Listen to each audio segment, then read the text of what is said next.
Let's talk a little bit about your cutting edge research. I was like, what's I'll the tell word? you. I'll sell the sizzle. Cutting edge research. We want to talk about a revolution really that's happening in science that is under the radar. It's a quiet revolution, but it is quiet at the moment, and for the next generation, it could become very loud.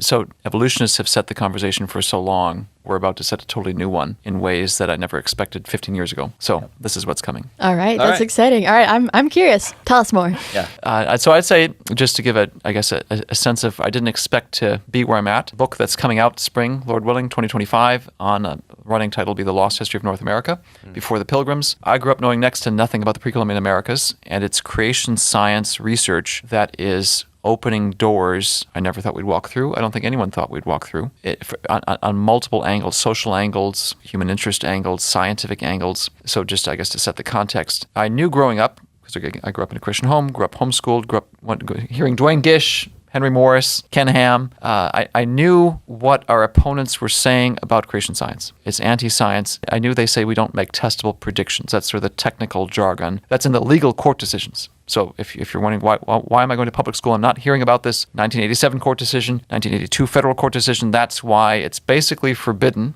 in a sense, to hear about creation science in the public school system. It's considered religion. And they say it's considered religion because supposedly we don't make testable predictions. Something I have to be, so if their standard for me would be, if I want to have a place at the scientific table, a chance to speak to public school students in the science classroom, I have to make a statement that in the future we can go out into the field, we can go out into the lab and do an experiment to test whether it's true or false. And that's dangerous, of course, because what if you're wrong? And then what? The good news is, to make a long story short, that's been my career for the past 15 years. When I joined the Institute for Creation Research 2009, was there 6 years, and I'm 9 years, going on 10 years here at Answers in Genesis. And the first task I was given at the Institute for Creation Research was to come up with a biology program. And my first thought was, well, let's find the questions that have been unanswered. Also dangerous when you're thinking apologetics. Well, how admitting unanswered questions, what are you doing? Well, that's the first step of science. And then finding the tools to answer them. So for me, in the realm of biology, which is what I was tasked with, it was all revolving around the question of the origin of species. And spent maybe 7 years on that. That led to this book, Replacing Darwin. The new origin of species, it's called Replacing Darwin because this idea of testable predictions was in my head. I knew for many years the evolutionists have said it's not good enough to criticize evolution. That's not me saying we shouldn't. We should criticize evolution, and there's lots of strong arguments against evolution, but they've said, and put it in legal documentation, not enough. You got to give us a better replacement model. And it's not just a flippant way. I took it very seriously. You can find in this book predictions for which I did not know the answer. And the happy news, of course, is this fulfillment of predictions.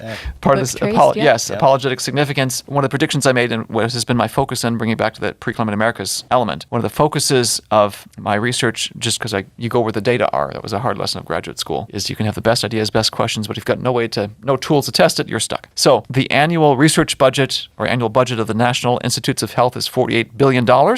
Most of it is research, and most of it is interested in health research, so human genetics. We've got hundreds of thousands of DNA sequences for humans, and because we're taxpayers, we get free access to it. I can then sit at my desk and analyze all that, and so that's why this book is focused on human history. And the prediction I made in Replacing Darwin is, and it's not some earth-shattering one, you just think about the biblical model where we start with Adam, they're fruitful and they multiply all the way down to Noah. Of course, the world goes corrupt, God destroys everyone but 8. Mm-hmm. So humanity essentially restarts with 8 people. Human civilization is wiped out because it's a global flood. There's no remnants of the pre-flood world. The pyramids are not pre-flood, they're post-flood because they would have been erased by a global flood if it was pre-flood. All of civilization then is therefore from Noah, post-flood. If that's true, then we should see stamped all over our DNA the echoes of civilization. And primarily this would be migrations. You can, and it's a technical argument, see population rises and falls. So the pre-Columbian Americas, if you dig into it, the mainstream community will talk about there being a massive population collapse. There should be a smoking gun of that. That was actually a key step in me trying to figure all this out. We should be able to answer questions like what happened to the Romans? What happened to the ancient Egyptians once their political empire fell? What about the people? All these sorts of questions. Anyway, long story short, we've made predictions. We're seeing them fulfilled. That's led to more predictions because that's good science. New research raises even more questions. It's been wildly fruitful, and it's opening up new windows into the past that I never imagined, including what happened in the Americas before Columbus. I never learned it, and now we've got tools that we've never had before, genetics, and let me tell this story real fast too. Just I had to convince myself that we could go this direction because what I'm about to say is revolutionary and politically incorrect. All right. There we go. One of the first things I did when trying to make sense of, I was looking at male inherited DNA, Y chromosome, technical detail, but that's just the field I was in. And I had read a book since moving to Kentucky. We have a local library, Boone County Canada Public Library has a decent set of books. So they had a book, 1491, by Charles Mann, secular guy, but talked about this idea of there having been a massive population collapse in the Americas. I thought, okay, well, where is the smoking gun of this? This is a lesson of graduate school. Take what you know, beat it to death till it yields all of its secrets. So worked on it. Turns out the smoking gun is quite obvious if you know how to find it. And without going into the details, the point is I first had to convince myself we had a strong genetic echo of post-Columbian history. Got to start with what you know. I know there's been a collapse. So where's the smoking gun? Found it. That changed how we could figure out how time is stamped on the genetic tree, on the DNA tree, family tree, where the beginning is, all that. And then I could work my way backwards in time. And that's where the dominoes began to fall, where there's been one of the things that appeared then from this genetic analysis was there have been multiple settlings of the Americas, not just one. Of course, it's not 15,000 years ago. It's within the last 4,000 years, but there was another. So there was initial post-Babel settling, maybe several.